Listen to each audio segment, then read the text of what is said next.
Guys, pass me some popcorn. Boss, you've already had a whole large tub. We've got our MSF Movie Pass, though. Unlimited popcorn, right?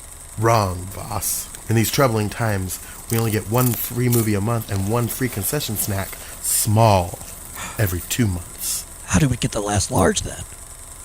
I've been footing the bill, boss. You? Our GMP has... You're telling me that a legendary hero can't even get free movies? What is this? It's the worldwide economy, boss. It's... Shh! The previews are coming on. Boss, you've seen this one. We only have one movie. It doesn't matter if it's 10 years old. My Fair Lady is one of my all-time favorites. Strangelove is bummed that we still don't have a copy of Dr. Strangelove. Psh!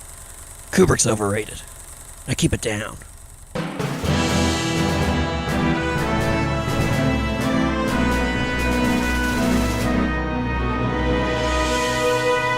Ladies, gentlemen, boys, and girls, welcome to another episode of Metal Gear Mondays, the Games Club podcast where we cover all things Metal Gear from top to bottom, left to right, inside and out in pseudo-historical recreation chronological order. As always, I'm your host, Leslie Summerfield, and this week I am joined by... James Reichmuth. Whoa. Sam Wright, I guess. Isaac didn't like that. Isaac? And Isaac Lim. Isaac Lim. Isaac. It sounds like one of those like soundboards. It's like we had to like get Isaac saying his name in two separate situations. There was an episode not too long ago. I say that we've been on for a while. There was an episode very long ago where Isaac couldn't make it, and I remember he pre-recorded a lot of himself, and then I sprinkled it throughout the episode. That's awesome. Yeah. I forgot about that. Do you always say the pseudo-historical? No, it's only in like the last 10 episodes or something. I haven't noticed, so... It used to be It's impressive. like front to back, left to right, up and down in semi-chronological order. I remember that. That sounds familiar. yeah. You said this, and I was It's- like, am I in a different world? It seems like it's like an anime. Like every 10 episoys, like it changes a And little we've been bit. sagas here You gotta on tweak MGM. it. Yeah, this is the movie arc. Correct. Boy, is it. So yeah, let's talk about that a little bit. This is the first episode of the Metal Gear Mondays Goes to the Movies season. I'm pretty excited. We've never done a movie review for this podcast, and in doing the two that I've done so far, it feels like a good fit for the podcast. I agree. Ooh. Enjoy Yeah. the movies. It's good. I'm a big movie guy. It was fun to write about movies in the way that I write about the games when I'm keeping notes. And I also kind of get to treat this as like double duty homework because I've been trying to be more cognizant in doing screenwriting. I've been trying to be more cognizant of when watching movies, writing what happens in each scene from like a main story push perspective. And how every scene begins and ends, and like what I learn after each scene when I watch movies. It's crazy when you Seriously. like start looking at it scene by scene, isn't it? Like it's very weird. it's super strange. It's also, I feel like, and I don't we're probably jumping ahead a little bit here, but I feel like when watching the film with a critical eye, instead of having like this is scene 3 and then every cut to a new location's a new scene, it's almost like, at least with this first film that we did, I felt like it was like scene 3 is this whole like you can feel the music transitioning when the scene is over. Totally. Absolutely. So I'm like, there's scene 3, but there's scene 3-1, scene 3-2, Absolutely. scene 3-3. They all Absolutely. connect, like It's sewn very together. cool. And Yeah. connected to each What's other. really cool is like when you do that more and more, kind of like in the way that like just like working in film, you start to notice things more. When you start slowing it down and really analyzing like that, you're gonna start to pick up on it so much quicker when you're like at the theater watching a new movie where you can't slow it down. It's gonna be fucking weird. It's nuts. So I guess that's where act breaks come in. It's but- dope. Yeah. So we're doing some movie stuff. This is an experimental season. We've never done this before for the show, really in any capacity, I don't think. I think we've talked about videos from time to time, but never to this extent. So we'll spend a little bit of this episode explaining how that structure is going to work. And then we are going to kind of go into the specific details and stuff like that.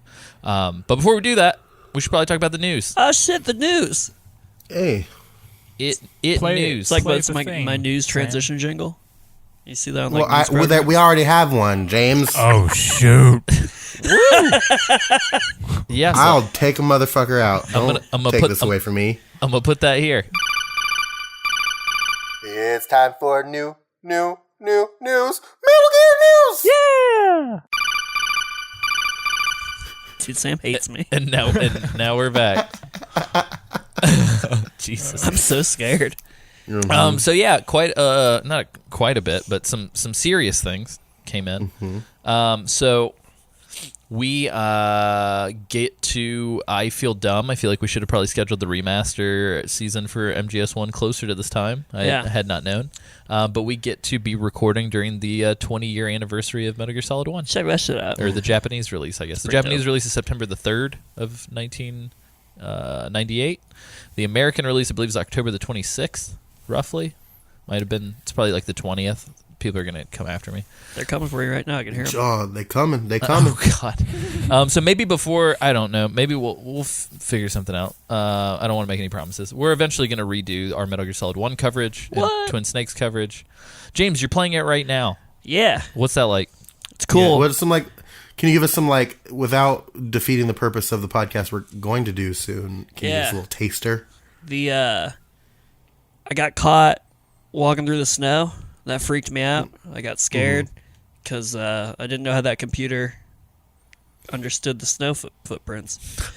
I must just said the snow prints. It's not a word anybody uses. Yeah, it's an old fucking game. It's pretty fucking cool. And like I was really like going into it, I was like, oh, this is probably gonna feel like dated and like different because I'm so used to like I just beat 5, which like plays great. But like I'm really like oddly captivated by the like camera perspectives and the way they shift and the way that they like make traversing like more unique. It's interesting. I just now realized, you guys, that James has yet to play any Metal Gear game with the classic Metal Gear camera. Yeah, is that what this is? So yeah, so MGS1, MGS2, and MGS3 all have that camera. It's all top down. Yeah. And same with like the Game Boy game. Yeah. And like a lot of that's interesting. Like OG classic Metal Gear is all I that guess way. I didn't think about that because 3 is definitely because I played a little bit of 3. Yeah. I didn't make so the 3 feels different. Well, the 3 HD release they took the camera from the director's cut release of the game where it is the third person behind. Okay. But the original release was like top down. Really? Yeah. It only became a nightmare when they introduced open world stuff. In MGS 1 and 2, it's like it feels perfect. Well, and they also do make it like pretty easy on you because they got like the radar in the corner, which like I know gets fucked with at certain points, but like well, that's why Kojima wanted to get away from that because he said everybody plays it like Pac-Man. They just look at the radar. They don't look at the actual game. Right. Which like if you just look at the actual game, like you can figure out what's going on. Like it's I will say though I am guilty of that. Oh, definitely. Oh yeah, same. Well, it's hard not to. But and before anybody ats us. Came out in Japan, obviously, September 3rd, 1998. North America was October 21st, 1998. Thank you. And EU was February 22nd, 1999. They get that shit so late. That's a bummer. I know. Like, what's the point? Well, but I will say, and Sam, since you've got that pulled up right now, you might be able to answer this. The EU did get a standard version, right? They didn't just get Metal Gear Integral. Yeah. No, they got standard version on February 22nd, 1999. Integral came out in Japan on June 24th, 1999, October 12th, 1999 in North America, and October 29th, 1999 in the EU. So there was a U.S. Integral release. I thought they only released the VR mission disc in the U.S. It might have been. It doesn't say here. It just says Integral VR / special missions. This might be a dumb question, but I was curious about it. They like did that re-release for the GameCube, the Twin Snakes in 2004. That's not what's on like PS Classics. No, PS Classics is the OG. Twin Snakes was made specifically for the GameCube. Yeah, that's crazy. So Silicon Knights, the company that did Eternal Darkness, they remade Twin Snakes, or they remade MGS1 using a modified Metal Gear Solid 2 engine for the GameCube. Is it significantly different? Oh, the cutscenes are like completely different. Wow. In a really bad way. I would say. Like visually they're different, or is it just like revamped? It's like so Snake becomes like an anime star. Hell yeah. And like Ninja cuts literal buildings in half. What? Yeah, it's fucking bananas. That's ridiculous. They updated the graphics, so the graphics look like Metal Gear Solid 2's graphics. Okay. But like they changed a lot about like that's weird. Yeah, you can go into first person and shoot in first person. That's and so the like revolver ocelot boss fight becomes completely pointless. Oh, I bet shooting's like you hard. just stand in a corner and just. I'm bad at shooting. Yeah. Alessio, did you say that Silicon Knights did Eternal Darkness? Yeah, is that not right? I think what you meant to say was too human. Oh, did Silicon Knights not do Eternal Darkness? They did, but I was just. Oh, I see. You scared me. I was like, no. Don't at me. Yeah, please, for the love of God. But yeah, so we'll cover Twin Snakes for the show eventually, and again, and Metal Gear Solid 1 again, with more in depth. But I did want to touch on, since James is playing it. I did text James and I specifically asked him this question, and this actually came up. We'll real quick, kind of off book. We're gonna read some of the awesome stories that people tweeted and Facebooked us when we posted about the anniversary, very briefly. But somebody called it out. Oh yeah, I think, that would be nice to do. Huh? Yeah, I think somebody called it out on Twitter. This game has a very unique atmosphere that I feel that, like most games I've ever played, don't really capture. It's weird. I don't know if it's because it's Alaska and the draw distance is so low that they were like, cover it all with snow. Yeah. But the music and the snow and the sound effects, like it all just feels... It paints a really unique picture. It just... nothing else feels like Metal Gear Solid 1. Yeah. Ever. To me. I remember like being young and playing like Splinter Cells and shit. And like atmospherically, like nothing like from that time like feels like it came close to this, like even looking at it in hindsight. Plus I'm a sucker for snow levels. I just feel at home in the snow. So it's the same way that like I my brain just played like a few seconds of the music. The GoldenEye snow level is just burned into my memory. Oh yeah, totally. And it's like Metal Gear Solid 1. I know James coming to this like completely fresh. You have a very different perspective than Sam and I do, but I'm sure Isaac can kind of relate more so to you. It came up during these stories that like Sam and I like legit, this was probably the last video game I ever played with my dad. Wow. And for some reason this game, just seeing the shitty pixel people just like immediately transports me back to being like 9 years old. Yeah. It's weird. I get that. It's good. I get that. I like that you guys have such a badass game to relate that to. If you want to talk about the last game I played with my dad, it was Sonic Adventure for the Sega Dreamcast. Oh, no. So if you want to get me nostalgic, you just pull up that little blue blur. Oh. You mean Big the Cat? Which was the one? What was the one with the frog? Was it 1 or 2? It's one. It's definitely one. So Big the Cat was jokingly killed in the background of the first level of Sonic Adventure 2.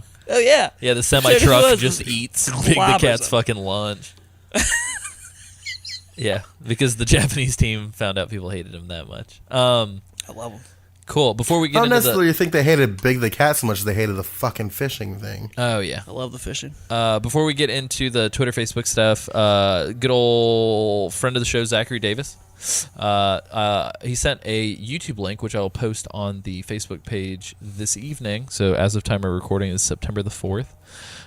It is a pretty cool 20-minute in-depth behind-the-scenes kind of thing that goes into the recording of the audio for Metal Gear Solid 1. It's pretty like the dope. voice acting. Yeah. I want to give big shout-outs to fucking Jeremy Blaustein. Prior to reading the Kojima code, I didn't know anything about this.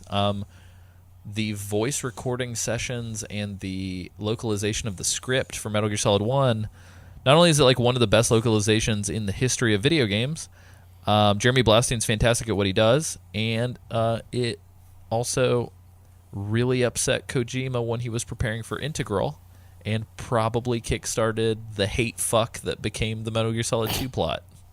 So, thanks, Jeremy Blaustein, for all of your hard work, and I'm sorry Kojima hates you.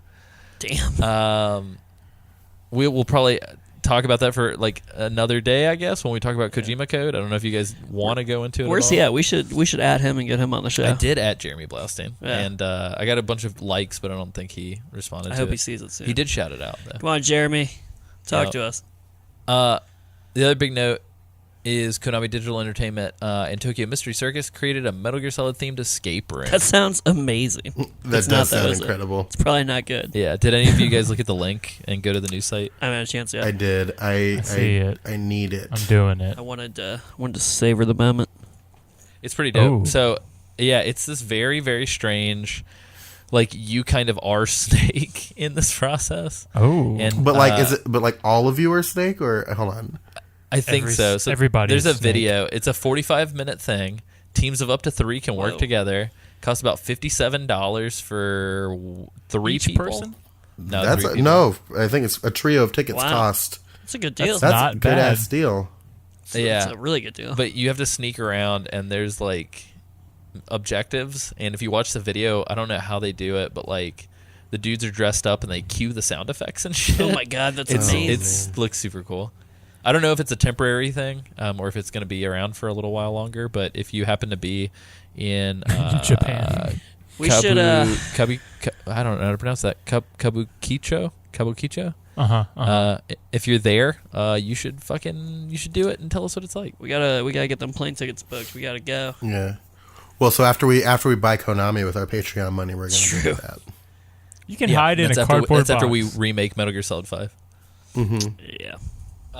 But yeah, I'll link to that on the Facebook page as well, right after we wrap up recording next to Zach's YouTube link. So only 3 of us can go. Oh no! Yeah, what are you gonna do? Oh, You know they should no. do. They should have it's like trios of 3, but then a 4th can be like on the codec. Oh god, Just like giving you just like limited queuing clues. you up. Yeah. That'd be amazing. Oh, that's so good. Do you guys? So let's go through some of these Twitter stories real quick, just to celebrate again the 20th anniversary of MGS1's release. It seems like a lot of people kind of feel like this might be the one of the better games in the series. I don't know if that's all nostalgia, but Twitter definitely made me feel like there's a lot of love for this first game. I wonder if Blue Point was taking note, because I hope they were. But yes, Probably not. one of the first ones I've got here right now is from Sean at Boxlooter.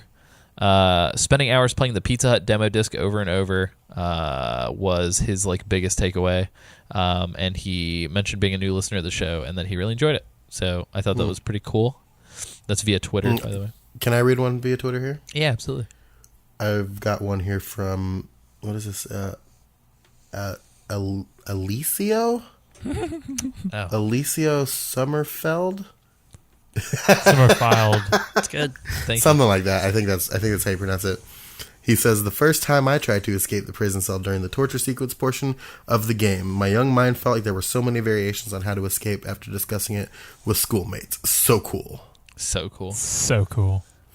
I got one more Twitter one here. We got Oodles, a.k.a. at Oodles O Quim. That's OODLESOQUIM.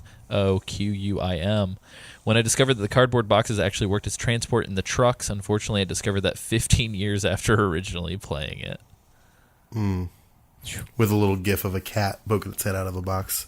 That's pretty cool. Yeah. And then our official Twitter account at Metal Gear Monday tweeted back at him talking about the just the structure of using the boxes and discovering all the routes connecting, and then Oodles responds back, so technically it's not just a box. Yikes. Oh man, flipped on us.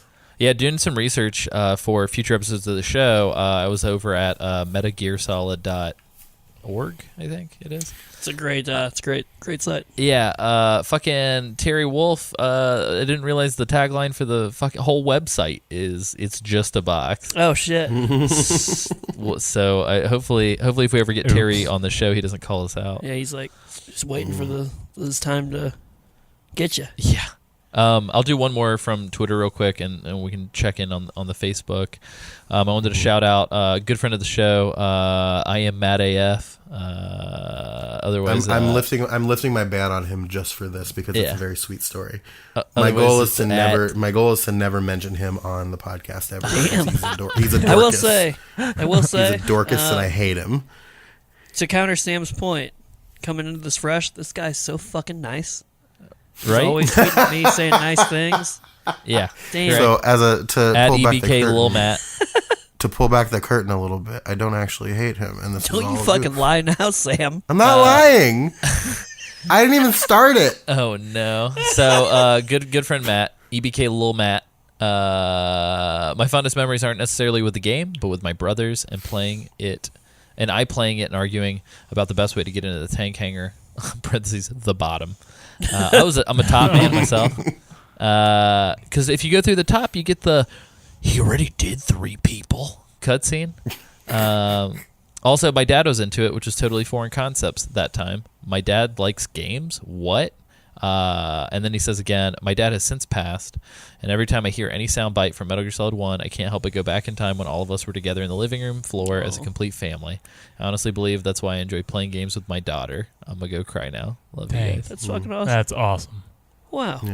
Yeah. Really thanks, sweet Matt. tweet. It's a really nice Appreciate story. you and sharing that. now he's banned again. Dude, it blows my mind, like, still to this day, like, how much this series has touched people. Like, It's crazy. affected their lives. Like, it's kind of like, wild, yeah. I feel like it's transcended nostalgia a little bit, because you can be nostalgic about a lot of things, but, like, this, like, is persistent. Yeah, Dunkaroos, fuck it. Solid Snake, he's gonna make me I cry. fucking love Dunkaroos. Alessio, you've got one more tweet there. Oh, what's the other tweet? Did I miss it? There's one more tweet. I closed out. Nah. I want you to We read it. skipped it. Oh, you want me to? Is it yours, Sam? Are you the only other tweet? I don't know what you're talking about. Read the Hold on. tweet. I'm It's gonna not. It's spell. not me. It's Nerf Dog. Oh, excuse me. Nerf Dog, a.k.a. at Sangel.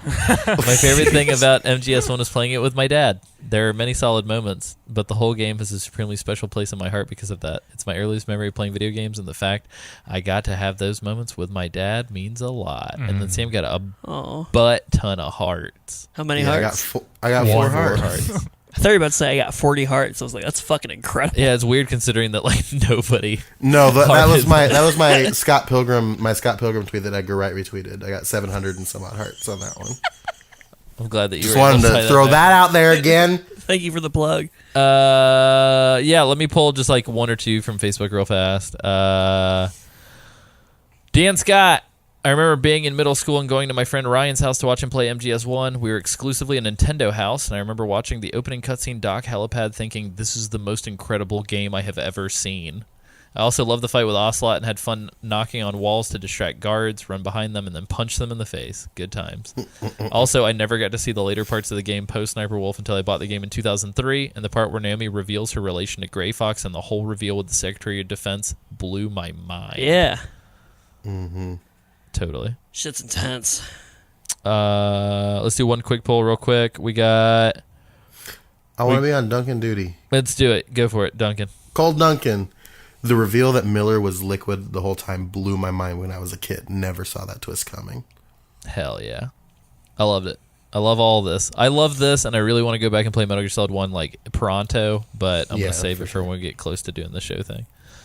But So because of this goofy disguise that fucking Liquid does, like that's the whole reason Kaz wears sunglasses in every other game, isn't it? Yeah. oh, it's So, gotta like, be. I didn't even so think about fucking that. So you know. Yeah, it's McDonald Miller, your Jesus. old war buddy. Yeah. Yeah. Yeah. Oh, you And know. he's like going in knowing the twist. Like it sounds so cheesy when he introduces himself. Like, yeah, it's me. How you doing? It's been a while. Yeah. oh, you know, it's just me. And like I think that like and it informs like how he talks too. Totally. Yeah. Like in the previous games, like play me like a damn fiddle. Yeah. Like all that whole thing is informed by Liquid's impression of him in the Oh, absolutely, absolutely. It's crazy that the same voice actor has always played that character. It's crazy that like all these people have like Yeah. other than David Hayter in 5. I know it's a sore subject for everybody. Everybody point. pretty much Yeah. keeps on keeping Pretty on. impressive. So What a tenure. dope. God bless. 20 years. Also, 20 yeah, years Metal Gears. It dawned on me when you were talking about like how incredible like some of those opening sequences were. Like this game came out in 1989. 1998. 98. Okay. No, but that being said, I definitely hold on. must Oh, have earlier wait. when you said Can I 89, say was can I like, say one fuck. more? We had a little bit of a discourse with Dave Leiden, on that, whatever on that thread. whatever. He said, I love the Donald Anderson reveal, and of course, who doesn't fondly remember the PAL key? And Alessio's response was, the PAL key was no friend of mine. And I said, you take your dirty PAL key and chuck it out the window. And he goes, there's the response I was waiting for. Yeah, James, you'll get to the PAL key. It's, Oh, it's boy. the one biggest PAL key is misstep. not a PAL. I think it's almost like an unforgivable sin of how the end game is not fun. Yeah. I still feel what I said still stands. No, oh no, 98 totally. is still So check impressive. it, and we'll get into this shit when we talk about development history because of the Kojima Code stuff. Prior to other Japanese developers being completely caught off guard by Resident Evil coming out and being super cinematic. No, the big card that Kojima thought he had up his sleeve was that this was the most cinematic video game ever made. Yeah. Prior to Metal Gear Solid in 1998, no fucking game tried to be a movie as hard as this one. Yeah. And I think that was like the most striking thing. It's crazy. Like, dude, the contemporaries were impressive. Ape Escape and Tony Hawk and like Yeah. and Croc. Like, are you Croc. kidding me? Don't talk about Croc. Oh, I have a physical copy of Croc Why don't downstairs. you? I'm not talking you need about to put Croc. you need to put some more respect on Croc. I'm sorry. Spicy. Nice. So we should probably Whoa. shift away from the news. Sorry. Sam, you okay? No, I'm a sick boy. I'm Oh dying. no. Isaac, you've Hey. been oddly quiet. Uh-huh. How do you feel about Metal Gear Solid 1 I mean, in the whole 2 years it's been since you played it? until you brought up the PAL key, I was like, oh, yeah, digging this. I love the snow. No brainer. Fantastic game. And then Sam had to, read Dave's comment about the PAL key, and then all those memories came flooding back. Good. Good. He just. Hey, guess what, Isaac? We're gonna have to do it again soon. No. Oh no. The good news is once you've beaten it once, I feel like the game takes like 8 hours. Yeah. Mm-hmm. True. Oof. I enjoyed it, though. I liked it a lot. Oh. Well, great. So, guys, let's go to the movies. You guys want to go to the movies? Let's all go to the lobby. Let's all Can we go to into the actual lobby. movie though? Hey. What are we going to Oh, love? let's all go to the movie, but first let's go to the lobby to get ourselves a treat. Let's all go to the lobby. Let's all go to the lobby. Let's all go to the lobby. Spend $37.50 on a tub of popcorn. Yeah. What was the average movie ticket price back in 1998? Oh God, let me That's look it up. that's the info I want to know. Average. How much better Movie did we Pass have? fucking sucks now. Movie Pass fucking sucks now. Oh, yeah. Agreed. Movie Pass is dying. I'm glad. that we Average did- ticket price in Ooh. 1998 was $4.69. Oh, Oh, nice. fuck off. Dude, sign me up all day, every day Yeah, movies. right. That's incredible. Yeah, I mean, I can watch like fucking 4 movies in a day for $20. Dude, $2.23 in 1977. Whew. Yeah. So let's talk. Let's talk movies. This is, as I mentioned at the top of the episode, this is our beginning of our movie season. Some of you might be like, Metal Gear and movies. Why would you ever do that? And to those people, I like say, that it's David Hayter question like Metal Gear and movies. Movies? What? did you put a projector in Metal Gear Rex? And to those people, I tried to do a snake impression, and my throat just like closed up on oh me. god. And to I'm those not people, feeling I great. say Reese's is for breakfast, motherfucker. Boom. Tasty treat Um, for when you Oh want to my first God. eat. Metal Gear and movies go hand in hand, primarily because there would be no Metal Gear without movies. And I kind of mean that literally, but I also kind of mean that figuratively, I guess, or pejoratively, or however you want to frame it. But let's talk a little bit about Kojima history, because I think we've, with how big of movie fans most of us are on this show, I think we've like failed to talk about how much of an impact movies have had on Hideo Kojima in this series of games. As everyone knows, I think it's more of a meme now. Kojima has notoriously stated on Twitter, 70% of my body is movies. Effectively, What's the other 30% there, Leslie? dude, who the fuck knows? Water and, like, No, he said calorie this is part of the days and this is shit. part of the quote. The other 30% is breaking the fourth wall. Oh, Oh very wow. nice. But yeah, and we'll get into this a little bit more when we talk about. I know we've talked about it a bunch of times, but Terry Wolf's The Kojima Code. He talks a little bit about a lot about Hideo Kojima's early life. But I do think that all of this context is like super necessary for this season. So Kojima actually, more than being a game developer, wanted to be a filmmaker first and foremost. A lot of that has to do with the fact that Kojima's dad and mom were old enough to see World War II happen and like live through Yeah. the bombs dropping. Right. And prior, I believe Kojima's father passed away when Kojima was like, I want to say a teenager. Oh wow. And prior to that, Kojima's father, Hideo Kojima's father, I guess his full name, so it's like me saying Reichmuth's father. Yeah. Hideo's father used to very much so hate the United States Sure. and the West, Yeah. but simultaneously felt ashamed at not being able to protect his country. Right.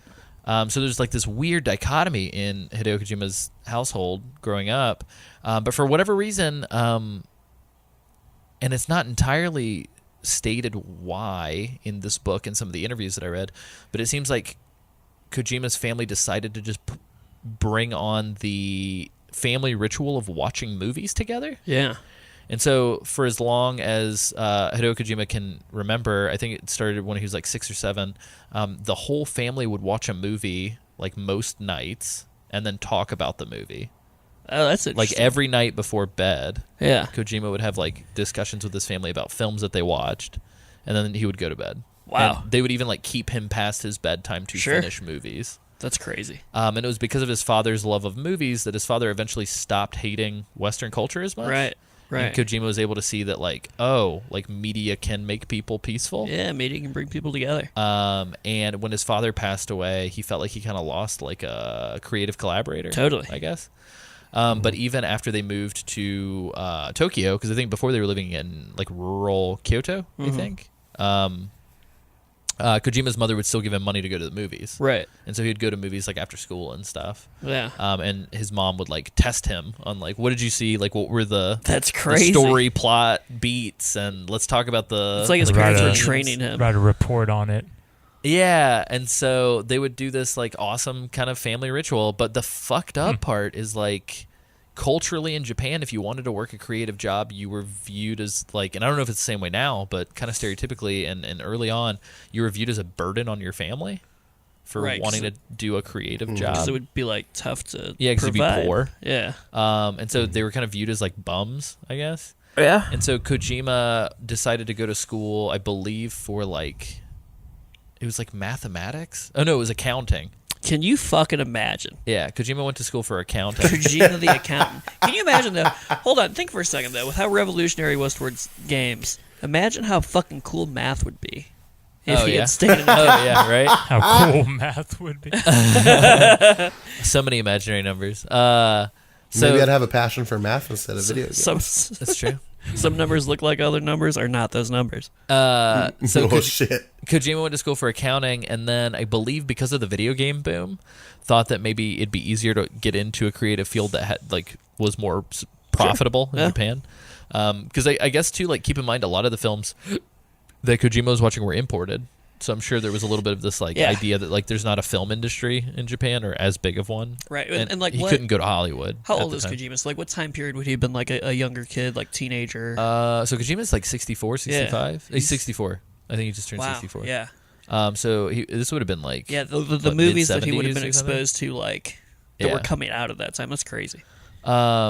Yeah, so like mid to late 70s, maybe Yeah. early 80s, and Yeah. so What a weird, like, formative, like, Oh, yeah. set of movies. yeah. To So be. like honestly, a lot of the films that we're talking about, like your Terminators and your like Escape Yeah. from New York and all that shit, was like new Yeah. at the time. Well, and like, I wonder, like, I just can't imagine like the cultural perspective of like being in a culture separated from this Western art, but like viewing this bombastic Western art. Like that's the way that you would have to like rationalize it in your head and think about it. I think is really a testament to These how are a much Kojima warmongering people. Is that how you would has- yeah. look at these? Yeah, Look at these exactly, like, fucking monsters. all these people do are fight and fuck. Like, Yeah. and is there more in life? But yeah, so Kojima decided that he wanted to try to work in games, and so in order to do it in a way that he could do well financially, apparently the only reason why he ended up at Konami was because they were the only video game company that he found registered on the stock market.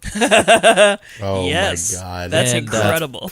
That's kind of that. I feel that so hard. Like I it's I amazing. respect that on a another level. Yeah, apparently the fucked up part is even so he was brute forcing his way into working at Konami for a very long time, and they wouldn't take him except for doing like odd jobs. Yeah. And so he lied to his mother and told her and his friends that he was an insurance broker while he was getting started man. at Konami. I fucking feel that. Yeah. There's been many a times where I've been like in the middle of a creative project and my family's been like, so what are you up to? And I'm like, selling newspapers door to door. It's crazy. Oh no. Didn't you used to work for Cutco? Oh man, Sam with the deep cut call out. I sure did. Deep cut? I used to sell them knives. No. But yeah, that's pretty much like, so Kojima wanted to be a filmmaker, didn't do it, and then brute forced his way into video games, and then made video games turn into movies. So thank you, Kojima. That's wild. Thank you, Daddy Kojima. Thanks, Papa Kojima. Papa Kojima. We do have some links pulled up that I want to kind of go over. The big ones are, we pulled up some of like Kojima's favorite films, and I just kind of wanted to rock through the list and see if there were any that you guys have seen that you want to talk about. I see one of these notes that I didn't notice earlier that I'm excited to talk about, the Kojima at the movies thing. Oh yeah, Because I'm curious, because as we were just talking, I had an idea, and I wonder if that is the idea that I had. So before we get into Kojima's favorite film list and kind of talk about it, everything that I kind of mentioned for the most part, you can find just at like the wiki for Hideo Kojima, as well as like Terry Wolf's writing and some translated stuff. So like Mark Laidlaw, who like I don't fucking know, it might be the Mark Laidlaw that like was one of the writers on Half-Life. I was gonna say, like, I have no clue. Maybe it's just a similar name, but this guy named Mark Laidlaw translated some articles. PlayStation Magazine has a bunch of interviews with Kojima, and they're just a bunch of different things. Blow my mind if it's that Mark Laidlaw. If you look up Kojima and games, if that's the case, then like life is the Star Wars effect. Absolutely. But likewise, I found a bunch of stuff where like Hideo Kojima's talking about games and films just becoming the same thing, like becoming one thing. Yeah. Recently, specifically in talking about Death Stranding. Yeah. And then one of the things that I linked here for us to look at, just in general when we were doing our research, is Hideo Kojima at the movies.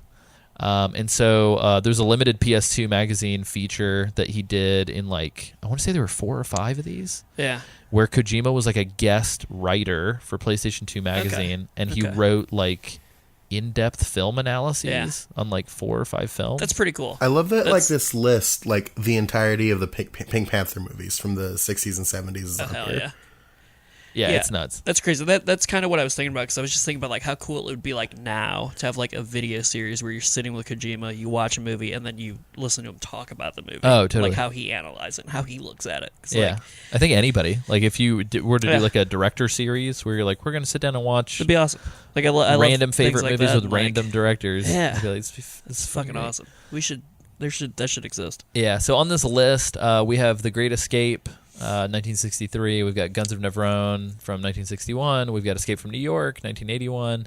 North by Northwest. That makes me happy that he loves North by 1959. Northwest. Planet of the Apes, 1968. Dawn of the Dead, Dawn of the Dead. 1978. OG Dawn of the Dead. I like and then that. James Bond series. Various. Oh, shit. So here is the origin of his 70% film line.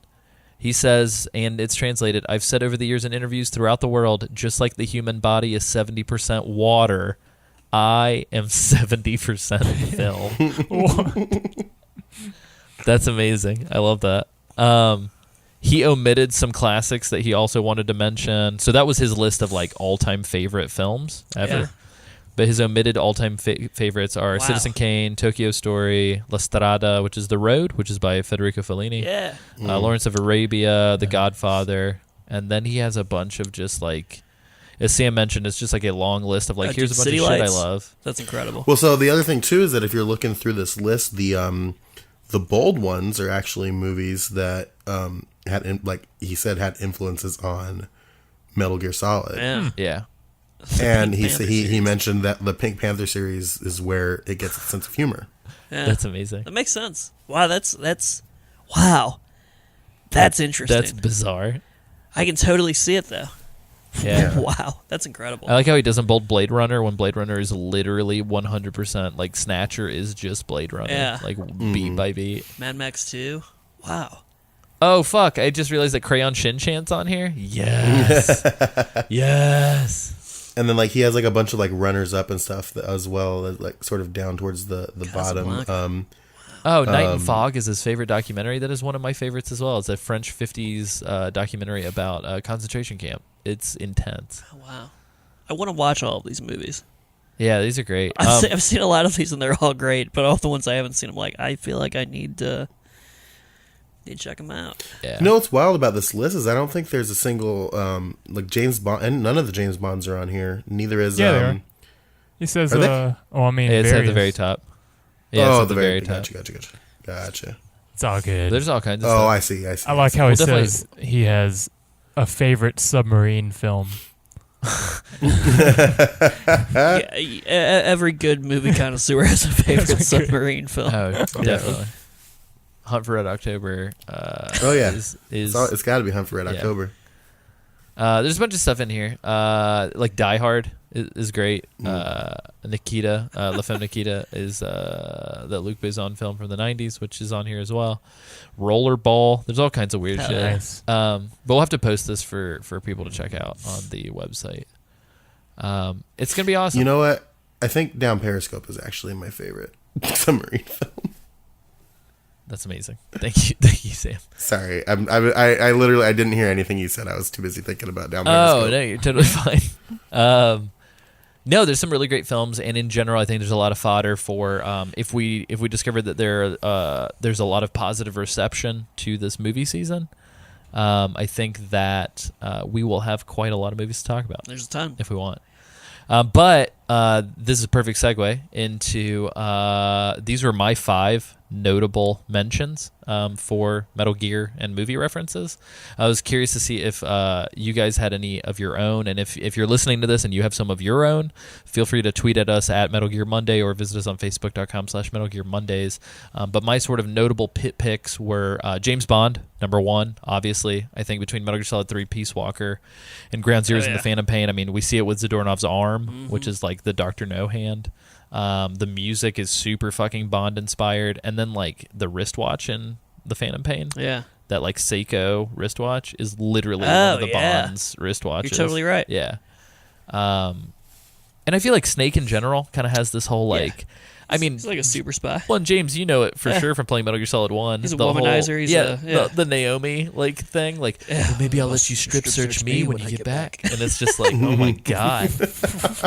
It took me like I think I audibly gasped in my living room when he said. I was like, "What? Everybody can hear you." Yeah. Also, just so you're aware, James, the extremely racist Mei Ling voice goes away in Twin Snakes. Oh, that's good. And then they make Naomi sound British, like more Yeah. British. More extreme British. And then don't they take that away in 4? Yeah, I think so. She goes like she's super Just normal. done being British. Yeah. Yeah. But Mei Ling sounds like Asian again. It's like Kojima got his stabs back in. He's like, no, It's weird. please. Mei Ling's. I do like that she gives you like nice quotes every time you save, but I'm also like, why? I don't feel great about this. Yeah, and it's always like every time the Confucius one comes up, I'm just like, please, Mei Ling.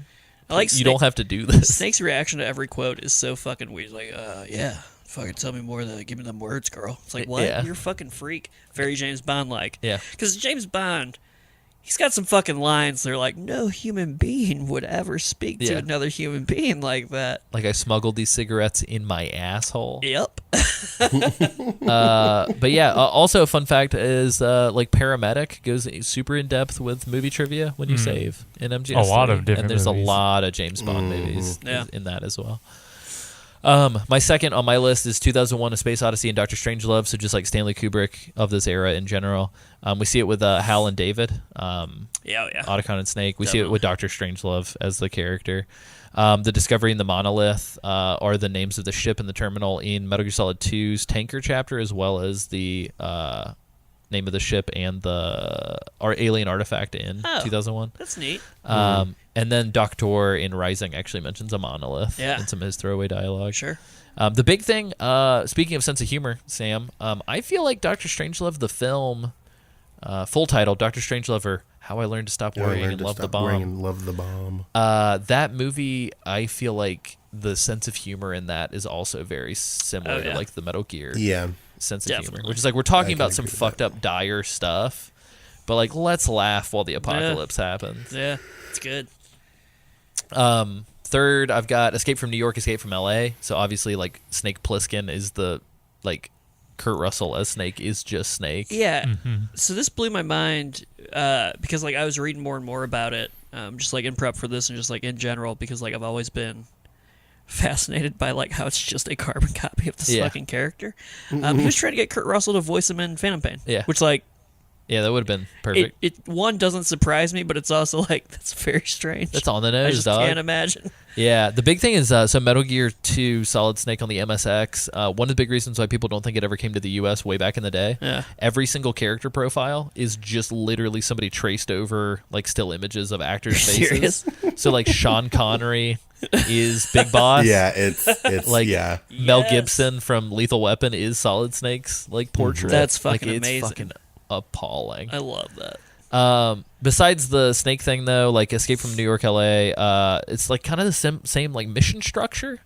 It's like pulling me out of retirement to send me into the prison facility, and then they're just like, if you don't do it, they're gonna kill all the hostages, or we're gonna kill you. And then it's like you got to procure all your weapons on site. Like it's like super, just copy pasta. Yeah. And same with like the whole bleak future kind of tones. The Great Escape's a little less on the nose. This is my number 4. The Great Escape is like, I believe, a 60s movie, 63, I think, maybe earlier than that. I think it's. Yeah, I think you're right. I think Who's it's 63. anybody who's like a classic cinemaphile is going to get really upset with me that I don't know the lead actor completely by memory. I'll look him up. Oh my god, my brain is fried. Oh, Steve McQueen. So Steve McQueen is like the dude, and it's essentially about a bunch of British prisoners of war escaping from a German camp. And so I would kind of argue that like all of the stealth, sneaky, get out alive shit far. Like comes from this. This was one of my picks too, and it like dawned on me before like I really started thinking about like Kojima movies. But I remember like when I got like a little bit of ways into one, I started thinking about The Great Escape for some reason because I love that film.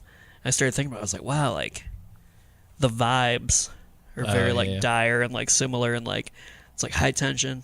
It's pretty fucking cool. It's awesome. So it was cool to see that he also it was like one of the top of his list. Yeah.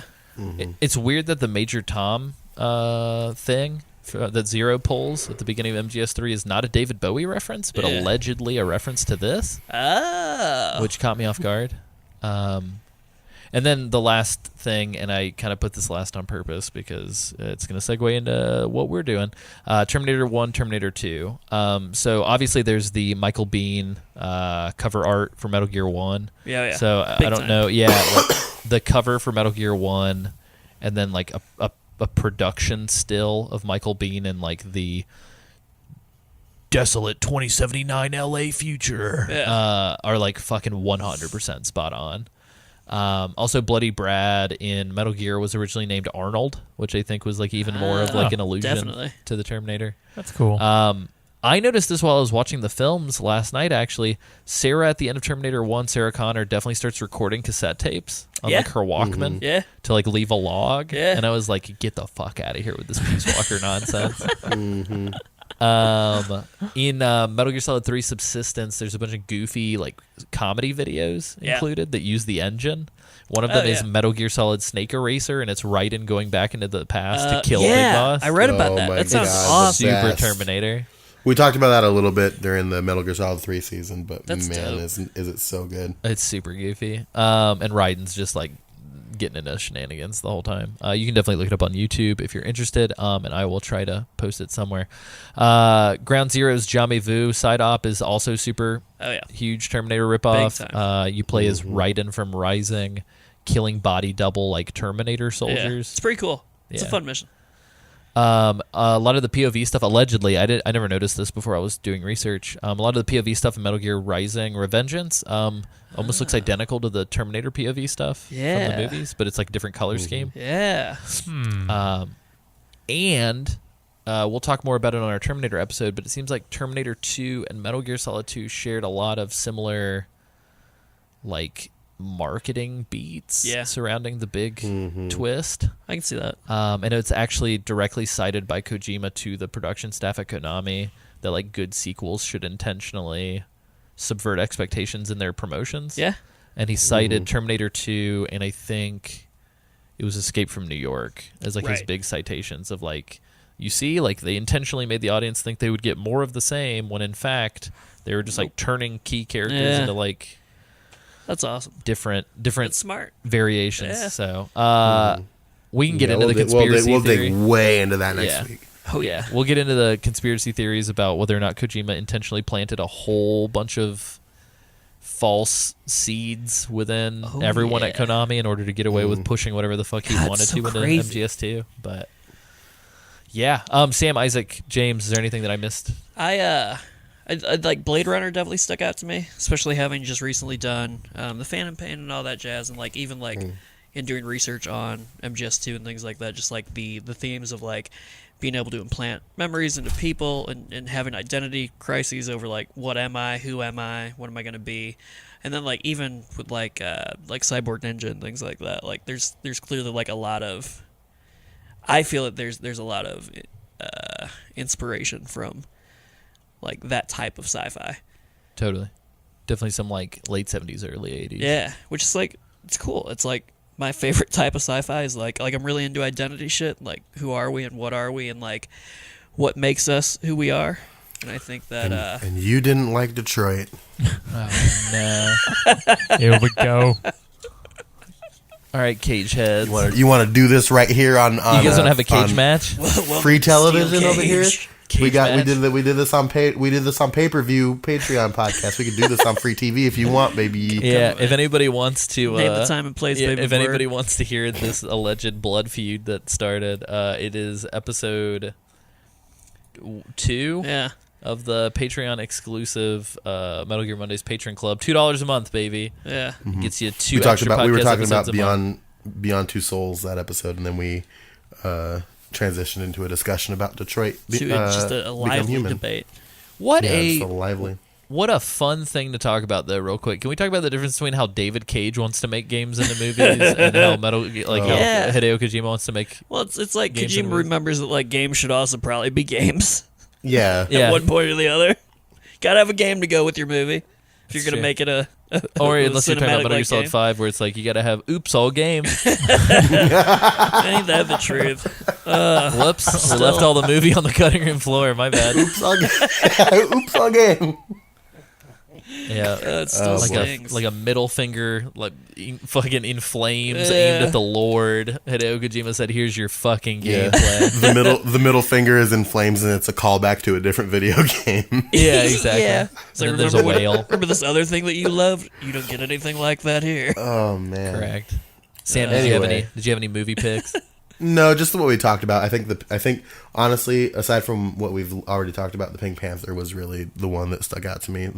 Like he didn't just Yeah. list one of them; he listed the whole fucking series. I need to go back and watch those because, like, so here's the deal: if people are listening to this and they're like, "What?" So a lot of you guys that are listening are apparently British and Australian. So if there is a much different cinema like surrounding culture with some of these movies, I would love to hear about it. Definitely. As an American who consumes media, yes, I did grow up essentially on a diet of extremely foreign films. Like it was all like Italian and French with subtitles. Was like my whole childhood. But we didn't watch a lot of British isn't films. in. I did watch a shit ton of Inspector Morse. If Oh, anybody yeah. gets the Inspector Morse or like Columbo references, please, Oh for the my love of God, let me know on Twitter. But I did watch a bunch of like British daytime TV and Yeah. stuff. But it's like, specifically, it's like, I don't know, the Pink Panther had zero footprint on my life. Really? But it's like, it's a French like spy Yeah. series, It's, right? it's very like over the top, kind of like cheeky, yeah. like spy. Yeah. And then it became a cool. cartoon for like Yeah. U.S. kids Right. in right. like the 80s. Which, like that right? sucked. That was Yeah, okay. it's like It not- wasn't great. it's not And the then same I think at like all. Steve Martin played it. Oh, also there were the yeah. Is it Steve Martin? For I can't remember. I just want to. There was like a throw Pink this Panther out there. reboot Yeah. movie, right? Yeah, Steve Martin played him in the reboot. Yeah, that's so weird that sure. Steve Martin played him. Ndemberger. That's There where it is. happens That's from. the one. So goofy. Just a shout. We're talking about like. I just want to shout this out now that I'm thinking about it. Used to, for our Australian listeners, used to watch a lot of Neighbours when I was younger. Oh, And I remember Neighbours. That's when good neighbors become good friends. So if you want to talk about Neighbours, hit me up. Wow. If you ever seen a show called 40 something, hit me up. Very nice. Everybody's You all just got getting your their plugs assignments. in. Yeah, it's interesting. There's and so James, you bring up a really good point. So as Japanese people viewing American culture in the 80s, there was clearly some sort of love because like we see it in Contra, we see it in Resident Evil, we see it in Silent Hill, we see it in Metal Gear Solid. There's a lot of interesting, like for me as my dad was Air Force. I know Sam, your dad was military as well. Air Force, yep. Yeah, Air Force. So like as military brats, there was this weird like everything feels like every culture bleeding together all the time. So it didn't really feel weird to me whenever I was younger. But like I noticed that a lot of my favorite video games were Japanese takes on Western things. Yeah. And so it I didn't didn't quite find out make that them was Western. weird until years later when my dad was retired. Yeah, well, and the weird thing too is like James, I know you seem to gravitate a little bit more towards Western games. Yeah, and I, definitely. on a good day, gravitate towards like Eastern interpretations of Western games. On a bad day, I gravitate towards like hardcore, just like otaku games. Yeah, you love it. But like Weeb shit, in other words. hashtag weeb shit. But it's weird because like I can't even imagine, even as like our parents watching us play these games. Yeah, Like even Zelda. It's like this weird Japanese interpretation on like Western fantasy. Yeah. And so it's like, what the fuck is this? Yeah. Like this doesn't belong in any culture. It's just like this weird amalgam of like 2 or 3 different. That's interesting. It's like, and then you look at it and you're just like, do they think, is that what Shigeru Miyamoto thinks plumbers do in America? Well, it's just like, it almost takes on this like otherworldly feel. Like it doesn't belong in our It does. world. Well, and I think that's why, like going back and playing MGS1, like it's so like unique and interesting to me because it doesn't feel Familiar. It's certainly not tactical. it No. feels like a Western game in like setting and experience and like that kind of aspect of it, but then like in like sensibility and humor and like pacing, it doesn't feel Western. Oh, and control scheme. It definitely controls game. Definitely like from a gameplay It feels like a perspective, for human sure. simulator. In in control really scheme. does. Yeah, and it's like it's an interesting amalgamation. You're totally right. Any game where pressing the circle button is select and not back, I want that shit.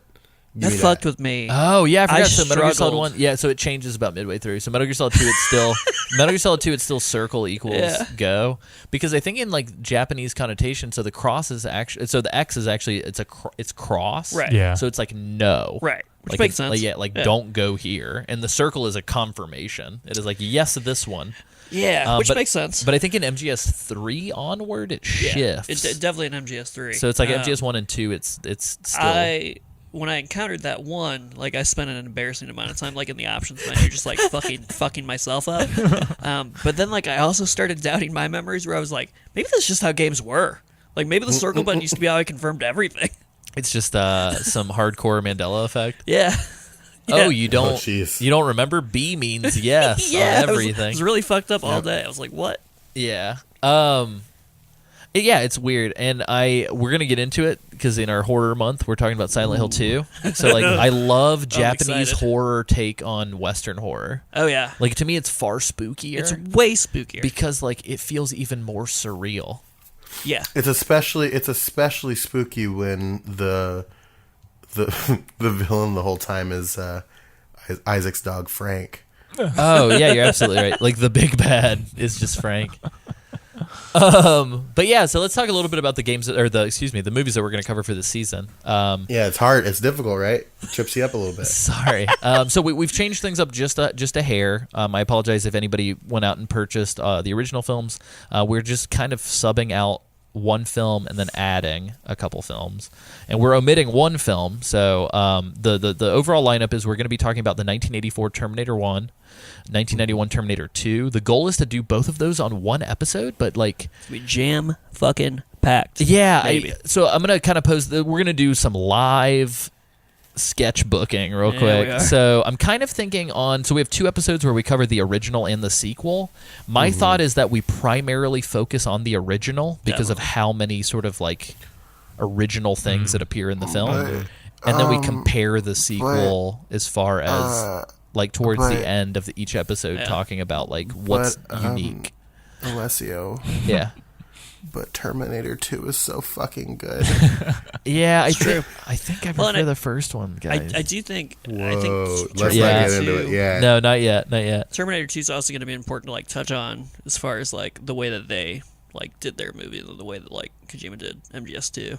Oh, Like totally. those types of Yeah, things, yeah. like- So Definitely stuff to touch on there, but Well, likewise, we're movies are doing the long. same thing for Escape. Escape from New York in L.A. We Yeah. were originally just going to do Escape from New York, but we decided for similar reasons we wanted to do Escape from L.A. as well. Yeah, Escape from LA is actually way more meta Oh, than yeah. Terminator 2 is. Dude, Escape from LA is fucking baller. Yeah, Escape from LA becomes like almost like a jokey commentary satire on action movies as a whole. Oh, yeah. In a way that I think it actually mirrors Metal Gear Solid 2 Yeah. quite a lot. Terminator 2 is less meta, Right. but more, it like fucks with you more. Yeah. But I feel like it's weird. So Terminator 1's very much so like a sci-fi horror film. Terminator 2 is fucking just balls to the wall. Like it's Straight kind of up, the like, birth of action. like the Yeah. action like blockbuster. I guess Well, you- so and the yeah. other thing, Wow. we're gonna get too far into it because I had something to say and then I stopped myself. Let's save this. Yeah. So anyway, what all of that to say that while we're recording the Terminator episode, if it gets to be too long by the time we get to Terminator 2, we might touch on 2 at the end of the Terminator 1 episode and just go ahead and make them 2 separate episodes. And the same with Escape from New York, Escape from LA. The reason why I say that is because my handwritten notes for Terminator 1 are pretty like exhaustive. Yeah. At the same time, though, who knows? Like, we're going to do a lot of generalities stuff at the beginning, talk about the quote-unquote development of each Yeah. film, and then talk about the film in plot beats. Yeah. And we'll touch on how we're going to review them here at the end of this. But depending Well, on the thing of it is, length, since it's we like might. since it's a movie, it's way shorter than a game. That's true. But back in the day, we used to spend whole episodes on like 3 hours of game. Yeah. Well, that's true. So we'll see how it shakes out. But for now, just know we're going to do Terminator 1 and 2 potentially in one episode. It could be a long one. Might be like a 3-hour episode. Again, because Terminator 2, you guys, I forgot, is like fucking 3 hours. Terminator 2 is long. Yeah. I watched it. I watched it Terminator 2 is super long. last night. Well, there's I like- enjoyed every second of it. Don't get me wrong. Yeah. There's like 3 It's a long different movie. versions. So which one Yeah. do we Yeah. want to cover? So the one that I watched for the show is the theatrical cut. Yeah. Oh, Did you guys watch the director's versions? there's like an extended version. Oh which God! is like well, so 3-hour version. unfortunately with Terminator 2, well, even the theatrical cut, I think is like 214 minutes or some shit for I don't Terminator know which 2. one I watched. The problem is that the director's cut and the extended cuts both came out after Terminator was like well established as a franchise. Yeah. True. And so like I feel like half the shit that got added in was just like lore stuff Yeah. for the rest of the series. And so to me it's like I don't know, I kind of wanted like the pure like what hit the theater in 91 kind of Totally. experience. That's fair. I also did the theatrical cut. Cuz Terminator like the one negative that I have towards Terminator is like it kind of became this big bloated shitty like Aliens franchise kind of deal. It's a fucking like It's a juggernaut. There's a lot of shit It's weird to me that involved it's in still Terminator. ongoing. Yeah. Like they just don't stop. Yeah, we got Terminator 1, 2, Fucking- 3, Sarah Connor Chronicles, Yeah. Genesis. Daenerys Targaryen's in the fucking Connor family. Yeah. Maybe I don't know. I didn't see It's that movie. weird. Well, anyway, Daenerys Targaryen is Sarah Connor in that movie. that's true. Is she fucking really? Yeah. That's who she plays? That's crazy. Yeah. We can talk about Terminator at length on that episode, but needless to say, 1984, when the first movie came out, is also the year that the Phantom Pain takes place, which is interesting. And it's interesting how many things came from Terminator and sort of entered into Metal Gear 1 and Snatcher. And just so you guys know, Terminator 1 and 2 kind of took the place of us doing a Blade Runner episode. Just because we kind of deemed that was like the sci-fi, Yeah. grim, dark, like Yeah. post-apocalypse movie slot. We didn't want to do too much of the same type of movie. So just know, if you guys really, really want a Blade Runner episode, let us know, and we'll either do it when we're doing Snatcher for the non-Metal Gear Solid Kojima season, or we'll do Blade Runner as like a director's cut of this season. We'll do it as like a bonus chap, deleted scene. Because I fucking love Blade Runner, and Blade Runner's so good. I will watch the shit out Also, of it. like 7 versions of and- that film. Only Yeah, one maybe good one if- though. And maybe if we do, we can maybe talk about 2049 as well. Yeah, well, and that's the cool thing too. So Ridley Scott wrote and directed and produced Blade Runner. Also wrote and directed Alien. Yeah. And James Cameron, who wrote and directed Terminator, went on to do Aliens, Yeah. the second movie of that franchise. They should have let Ridley Scott do the Terminator movie. They should have just swapped. Oh yeah, that would have been great. Yeah. Also, David Fincher did Alien Resurrection, Yeah, he which is did. what got his foot in the door to do Fight Jeez. Club for Yeah. Fox. Which is crazy how that all connected. So, God bless Alien. They should have let Ridley Scott do Terminator 3, and then maybe it would have been good. That's true. And then after that, we're going to do Escape from New York, Escape from LA. So that's 1981 and 1996. Huge gap. gap. Apparently, because John Carpenter went through so many different versions of what a sequel would be, Yeah. that it took that long for him to settle, allegedly. But I felt like we kind of had to. Not only the sequel stuff that we talked about, but also just in general because of the snake thing. Oh yeah. And I think it'll be a lot of fun. John Carpenter did some fucking awesome music, and Kojima even cites the music from these games as being like pretty Yeah. important to the sound of Metal That's Gear. dope. We are then. From these movies, Alessio? That's what I said. Is that what I said? You said games. Damn it. Then we're actually rolling the clock back. We are escaping the tech noir. Yeah. We're rolling back the rock to the dawn of time. Yeah, The time of the dinosaurs. the time of Love the where you're Sean going with this, Connerys. From Russia Love with it. Love, 1964, James Bond. That'll be our James Bond film. Yeah. It was selected because 1964 is also the year that MGS3 takes place. Yeah. And because I did not want to watch James Bond be a misogynistic piece of shit in Doctor No. Oh God, you're so right. So we'll just watch him be a misogynistic piece of shit in From Russia with Love. Yeah. Not a lot of wiggle room there. Yeah, problematically, Yeah. Hideo Kojima is on record as saying that James Bond is the perfect man. Yeah. That's a So bummer. let's grit our teeth through that one. We've all got bad opinions. Some of us. Yeah, that's true. Bad take. Bad take. Bad take. Clearly, James Bond's fingerprints are all over Metal Gear, so it feels appropriate. I am I curious. mean, obviously, first of all, Isaac Lim is the perfect man. Duh. Guys, I'm right 100%. here. I know. Aw. What are you guys' favorite Bond movies and actors? If you had to pick one movie and one actor, who would it be? I'm honestly a big Daniel Craig guy.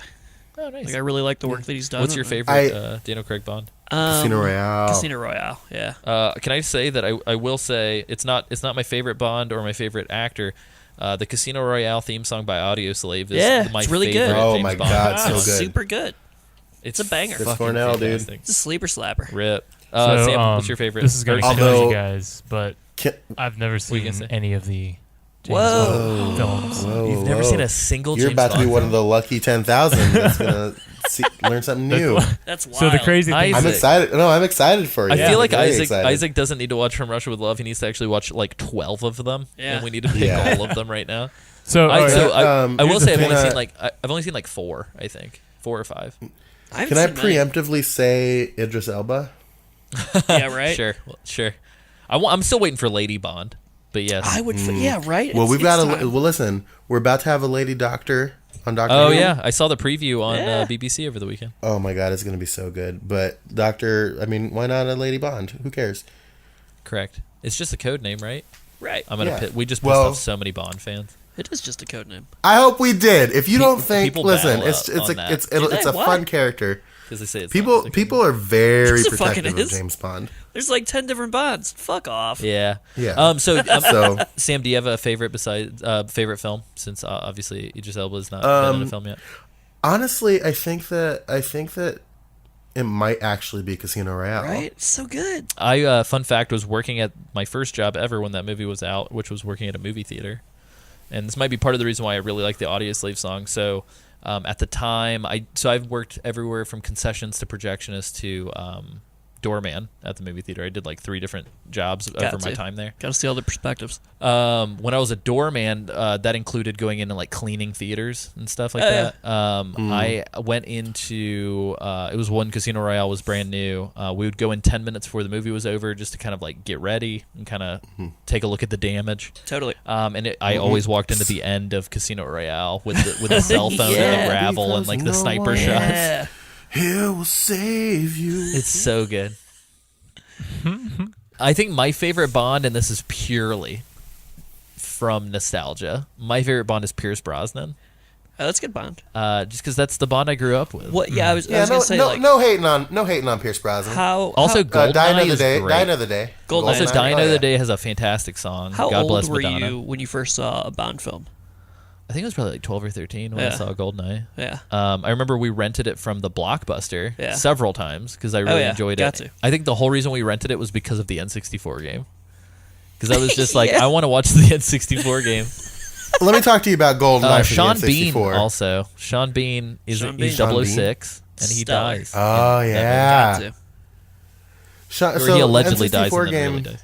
these days is shit, but back in the day it was iconic. Yeah. It's great. Good stuff. It's great. Please don't. I'm telling you, if you have very fond memories of GoldenEye for the N64, Don't watch it. please Or don't don't go play back. Don't go back There's and play a- it. Do not go back. Oh and play yeah, It. There's the like- controls don't hold up worth There's a a fuck. great updated version on the PC you can play. It's got like You're talking about the Half-Life 2 mod? Yeah. Oh, it's real good. that's great. Do they But make yeah, Oddjob less of a piece of shit? listen, no, I that's think he's part still of the a piece charm. shit. Yeah, so those are some good ones. If I think outside of that, I always feel awkward saying this one, Octopussy. I really enjoyed as well. I do hate that title. I hate the title, title but stresses Octopussy's me great. out. Moonraker's great. I forgot about Moonraker. Wow. Tomorrow Never Dies. Tomorrow Never Dies. Was pretty good. Yeah. What's the Halle Berry one? That one's The World Is Not Enough, right? Yeah, I think Was so. it? Yeah. Yeah, think- you're right. I Yeah, think. yeah. Yeah. Was it the world not? Was it World Is Not Enough or Die Another Day? Oh, Die Another Day, I think was the Halle Berry one. Oh, So I don't know. I don't Yeah, know. That was the one that forgot about those. awakened within a young Alessio Yeah, love for African American women everywhere. she was a cutie. She is a cutie. I don't know why I said was. She's great. Yeah, she's great. She's a very nice woman. But yeah, and after that, It is doing Die Another listener- Day. I just looked it up. Oh, cool. After that, we're doing listener responses. Yeah, those are our 5 movies. I know we omitted Blade Runner. We omitted Godzilla. I think with Godzilla, the only thing we were worried about is the 1950s film not holding up for us, and B, outside of some MGS3 quick references, and then the whole anti-nuclear power / weaponry angle. There's Definitely. not a lot that really ties it into Metal Gear, I don't think. Yeah, I would agree with that. I think we made a good call. But again, if there are any movies that we're not going to be watching that you really want us to, or if after the season's over you really like the movie season, we'll have to revisit this theme after we cover yeah. MGS5 Hit us 2 up. or 3 seasons down the road. So I'm going to real quick just forecast for everybody so that you guys are aware. We're going to be doing Spooky Month after this. So we're going to be doing some spooky stuff. I don't want to go too in-depth with that because we got some secrets.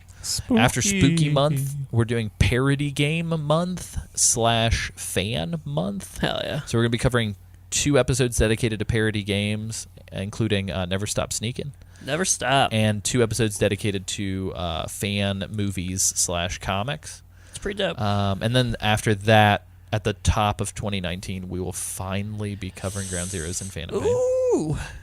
So, yeah. So I'm going to break down how these reviews are going to go real quick. So we'll go through at the very top of each episode the development, a.k.a. the not necessarily just the production history, but the pre-production history. So like how people important got stuff. the ideas, how Yeah. the money came together, like yada, yada, yada.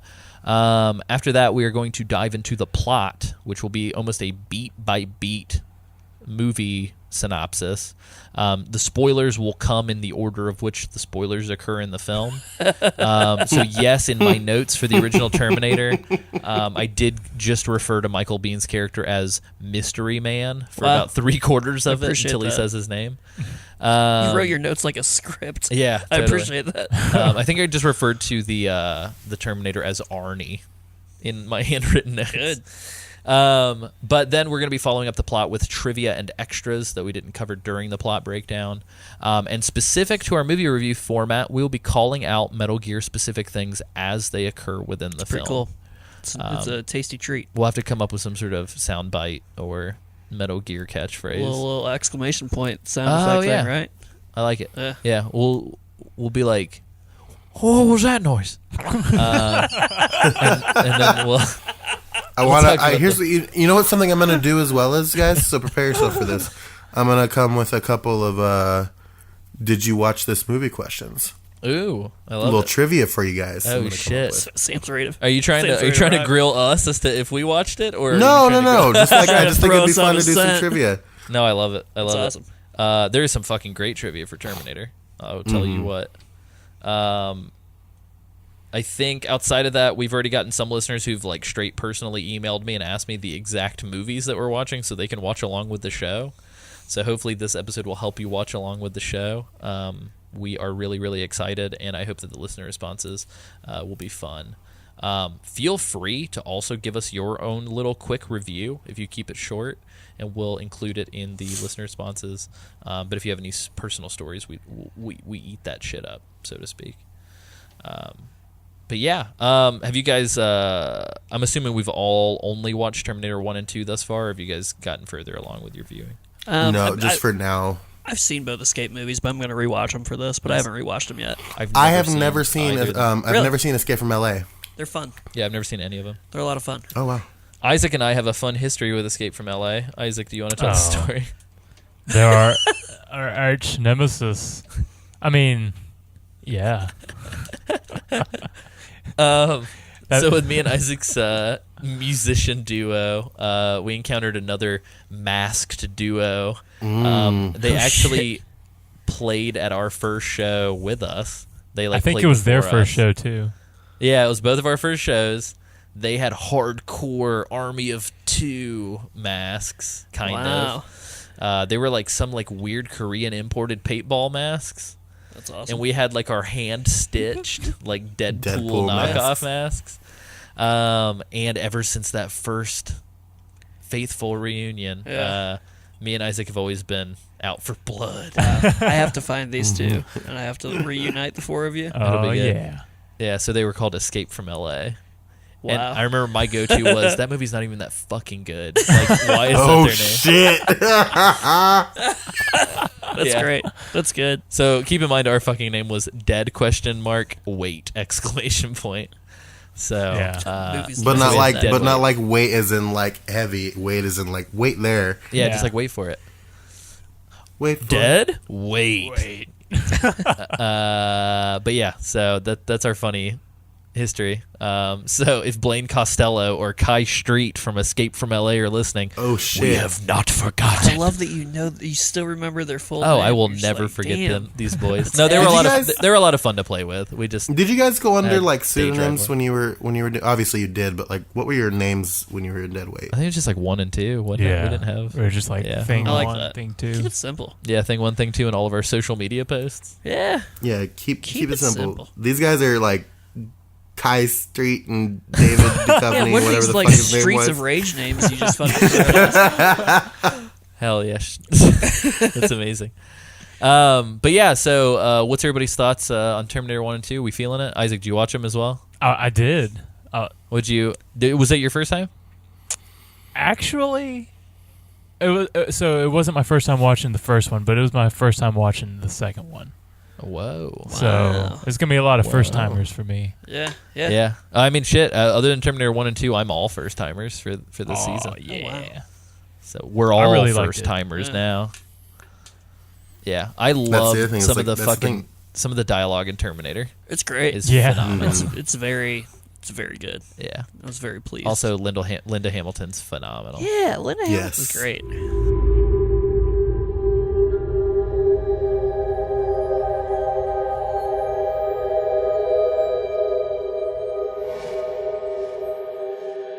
Nice. Well, cool. So that's pretty much it. Do we have any plugs that anybody wants to make? Always. Go for it.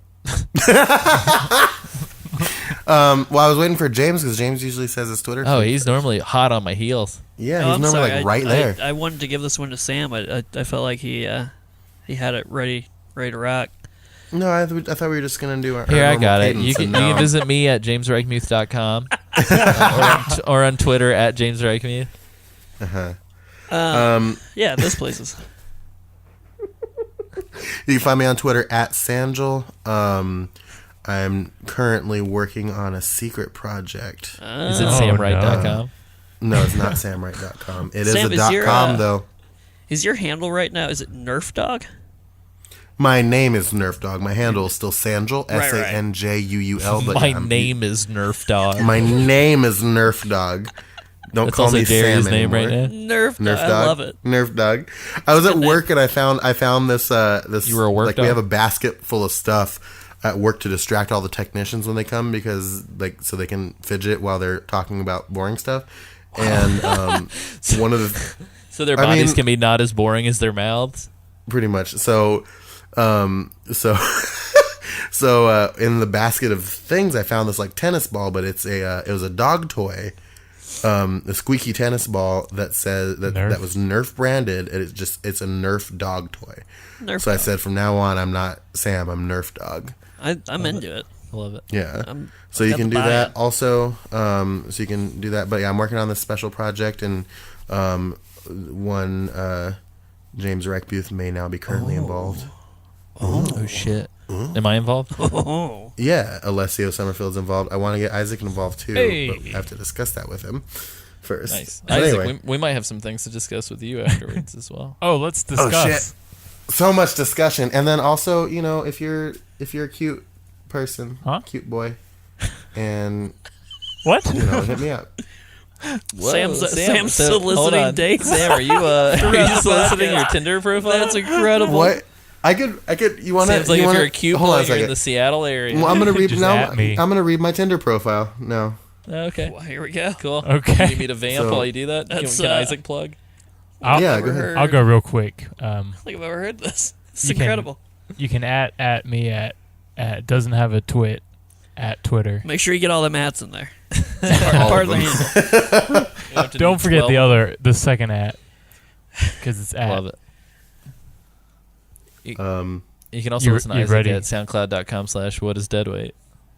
Nice, good plug. And we always I have forget to about that verify. one. I have to verify my account. And my I'll plug mine website real is not fast. I was gonna say. isaaclim.com. Just so you know. Yeah, definitely not. 'Cause that's a Christian musician. Why is it definitely not? I don't know. You can. I'm acsummerfield.com at acsummerfield on Twitter, and you can visit the show Metal Gear Mondays, Metal Gear Solid Podcast.com. And All right, y'all ready? Nice. We're all ready for this Real Tinder quick. bio. Real quick, Oh, Sam. okay. Do we want to plug our film, the patron stuff. or do we want to do that as a bumper? We'll plug that stuff after Sam reads his Great. Tinder. So everybody stick Yeah. around for fun plugs. Yes. All right. So this is my bulleted list that I have as my on my Tinder bio of things that are about me that are accurate. Okay. Sleeps sometimes. Okay. Goofy, nerdy, and okay with it. Greater Yeah. than zero chance. I like the thing you like. Oh. Would touch your butt if you let me. Okay. Talked to sounds Robert important. Downey Jr. one time. Furiously Googles answers to pointless questions. Sure. Inconsistently good at video games. Books. so I that's like my that books that's- is written out like Tim the Toolman I Taylor. just want somebody to message you. I just want somebody to message you, and it just says books question or exclamation point. Yeah. So that's my Tinder profile. So if any That's a of good- those that's a good speak to profile. you, talk to me. Get at What me. I like about that profile, let me do a quick review. I like that James one, reviews Tinder. you establish that you care about consent. Two, you've got a couple of good conversation starters in there between books and the Robert Downey Jr. thing. I wanted to know more, so Yeah. you know, I think I'll give that 4.5 Tinder stars out of, or 4.5 Tinder flames out of 5 possible Tinder nice. flames. Appreciate Well done, what Sam. would get me to that 5? You know, I always think there's room for improvement. I don't really give out 5s. It's not really my thing. Dang. But Okay. Well, what would get me to like a 4.8? you know, I'd have to visually see it. You gotta have a good photo set. Oh That's man, the have you seen my important part. profile picture on Facebook, James? Probably. My most recent one where I'm like leaning and I'm on the He's space. staring I've out seen to that the one. distance. Yeah, I've seen that one. Yeah, Yeah, you're looking that's my main Tinder. It's pretty good. So- It's pretty. I like it. It's turned into the Tinder podcast. They have Welcome an to the algorithm Tindercast. now that will tell you which photos to use. Oh my god. Yeah. Oh, Cracks do me you up. have music listed? Doesn't it Oh, ask yeah. you for music? Oh, Yes, it it does. does. What's I your have, music, Sam? Name of that music. I have High Hopes by Panic at the Disco. Okay, This is my anthem right now. that's your Nice. anthem. Anyway, let's plug other things like.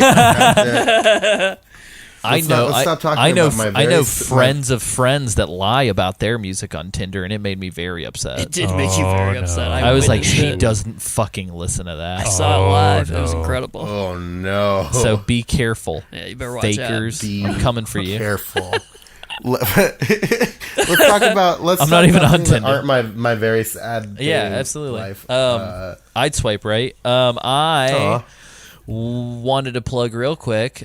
So if you are a patron of the show, $2 plus, you actually found a super special treat in your inbox not too long ago, pretty which is cool. an advanced copy of Mother Calamity, short film produced by me and James. Mm-hmm. We already got a positive comment, so thank you. A positive and- comment? Is that what you said? Yes, Yeah. a positive It means comment. a We lot. got an positive comment. Yeah, we've got and positive comment, and we think people are gonna like it. Friend of the show, Zach DeTrocchio, came out of his hibernation to also say nice things about the. He's not in hibernation. He's Thank you, in Zach. the middle. He's in Africa. He's traveling. It's a traveling hibernation. That's hibernation Oh. enough. Are we allowed to say where he's at? Should we bleep that? I don't know where he's at. Oh, I mean that's a huge continent, Sam. I think we're totally fine there. Okay. But yeah. So first and foremost, wanted to say thanks to that. There is a trailer posted on that same post. If you want to share something public currently, Yeah, feel free to share that trailer. It would actually be awesome. it if you mean did. a lot. If you want to see what me and James are getting into film-wise, you can go to foreveranastronaut.com, as mentioned in some of these earlier episodes of the show. Yeah, And you can plug us on social through that handle. But the big thing is that short is going to be publicly releasing September the 12th. So any assistance with sharing the links, we will be posting on all the Metal Gear social. yeah, very appreciated. The reason why we are pushing that film so hard, though, is because we are actually raising money for another film project called Hate. Hate. And the Indiegogo for that will be going live September the 21st, I believe. Yeah. And Hate, I'm gonna spoil it for you guys. Hate is the prequel to He Hate Me. It's the story of the XFL. yeah, correct. It's that's a good joke. Hate is super joke. artsy fartsy, whereas Mother Calamity is way the opposite. Yeah. Intentionally. It's cool. Hate's really cool visually, and we're gonna actually be releasing like a 3-minute scene when we make the Yeah. Indiegogo go live, so that you can see. I just said Indiegogo go. Indiegogo. So that you can see what we're imagining. Our lead actor, Marion in Hate, was actually in the Roots 2016 reboot. Yeah. And was also in Get Hard with Kevin Hart and Will Ferrell. Yeah. And a bunch of other things. So he's fucking awesome. He's actually in very Atlanta cool. right now, Isaac. Oh, he is? Yeah. I know he, his girlfriend lives here or something. Ooh. Oh. But yeah, so I made we're gonna that be we're gonna be working on that. We so far have raised about $15,000 from grants and various contributions. But once the Indiegogo goes live, I said it again, triple go. We are looking to raise $10K on the Indiegogo. Yeah. And we just need 30 to finish the film. So we will need all the help that we can get. So if you are at all interested, just know that all of your donations are actually tax deductible because we're working with a sure are. nonprofit. It's pretty cool. So if you're trying to offload some shit from Uncle Sam, consider supporting a film.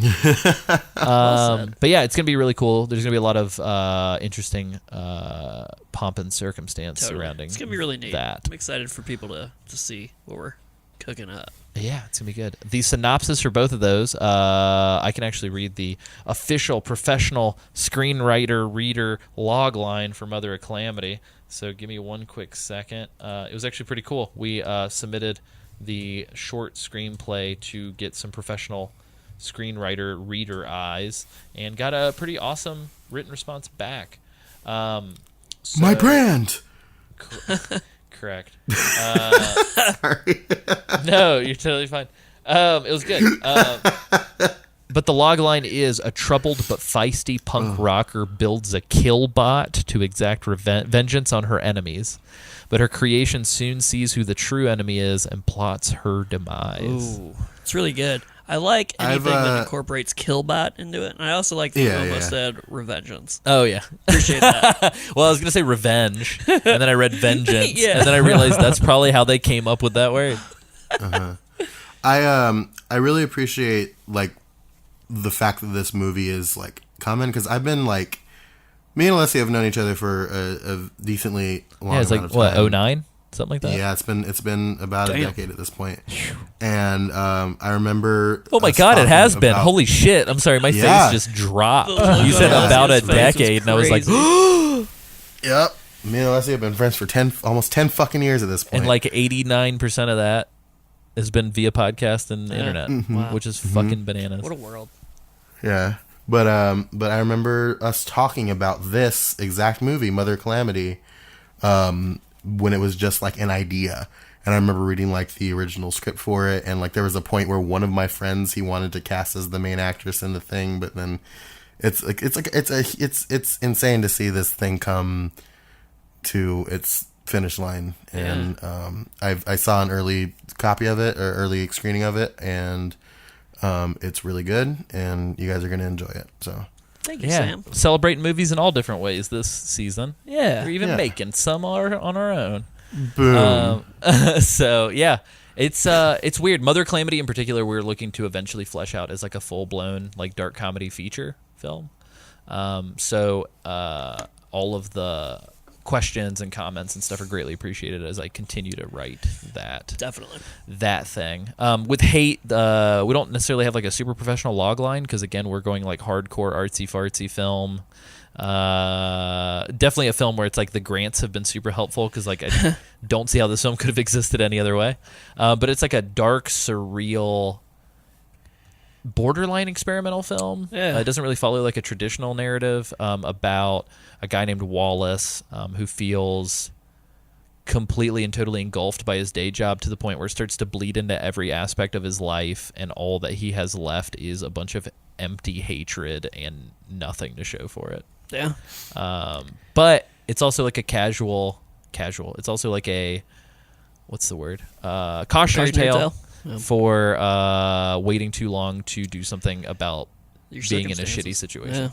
Yeah. So, And if I yeah, know it's anything good. about these boys and their production, this is going to be good as well. Oh, Yeah, shucks. it's gonna be crazy. It's probably the most visually ambitious thing we've done. Truly, and yeah. it's literally there's a scene with like 24 choreographed actors doing shit. It's going to be very cool. So, woo! But yeah, so that's a long episode. Sam, what do VHS tapes come in? Oh God! Oh, Isaac, what do VHS tapes come in? oh my God! Oh fuck! I need to. So I've got Terminator 1 and 2 on VHS. I watched them on Blu-ray. I'm just gonna watch them on VHS now. Yeah, again. yeah. I was VCR, gonna- don't you? I have. Well, so I was actually just gonna say the thing, just like really weird, and I took a really deep breath, and then I coughed, and that cough hurt my spine. Oh, those are the Oh. worst types. Sam's like, now I'm paralyzed. I'm Huey. Oh no! It's- Quick, somebody it's put him in just a chair and then box. push him down the stairs. Kick them down. Take your legs. What was Oh, no! Before we go, I had a thought. Okay. She just said I that. said it already, but this.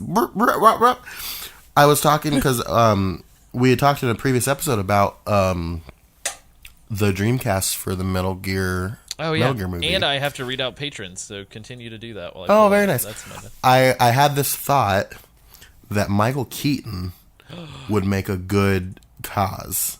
Oh. I could see that, see that. especially like weird blonde old man Keaton Oh, yeah. that we've got these Yeah. days.